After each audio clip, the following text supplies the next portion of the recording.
Welcome. I'm Suzanne Van Amberg, and this is Iaido. We work on Iaido body movement in this class, so you don't need a sword. But tonight, I wanted to show you some of the how some of the movements we've been practicing applies to some of the sword forms. So for now, I'm going to put this to the side.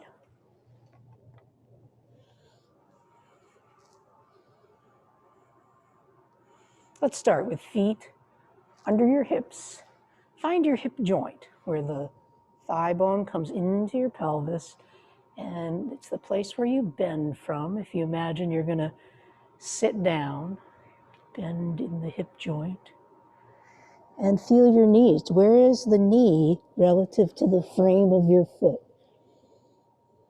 Foot, knee, hip, all in a nice line. Sink, and then stand up.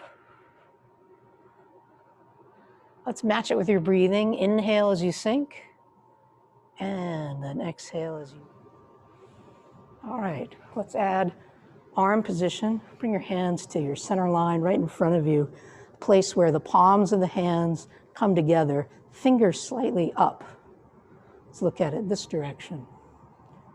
I'm bringing my hands to my center line, fingers slightly up, and then raise to the top of the head. So the base of the thumb area sits right at the crown of my head. Elbows are oriented forward, so not way out to the side like this, but oriented forward. And then swing the arms down. Sense the easy movement in your shoulder. There's like a circular movement. And just imagine the circularity of the top of your arm bone, your humerus here, as it comes into the shoulder. There's a round kind of shape. And just imagine that round shape as you move your hands up and down in this arc. And you're tracing the center line of your body. If you're familiar with the term sagittal plane, you're kind of marking or tracing the sagittal plane. All right, so now let's take one hand, just the right hand, come up and down, and then just the left hand could come up and down. Right, left. Now let's match it with our previous motion. So as I take a step back, my right leg's going to step back. I'm going to raise and cut.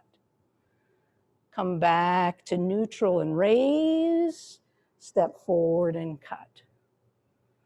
When you come to the neutral position, your hand is at its highest point. The foot is next to the other foot.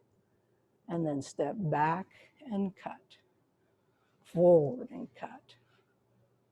Back and cut.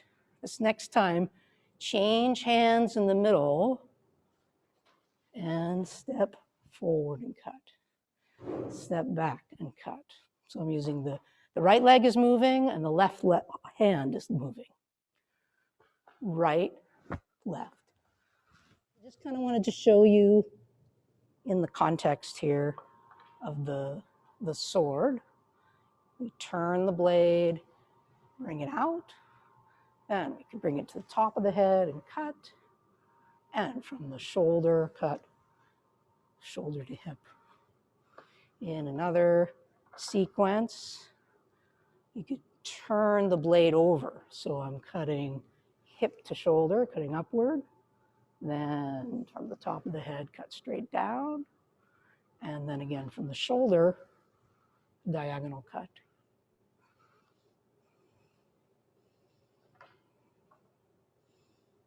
All right, so we're focusing on body movement, left and right, finding your center in terms of not only left and right, but front and back, up and down. And all of this feeds into and nurtures the Iaido forms that we do with the sword in hand.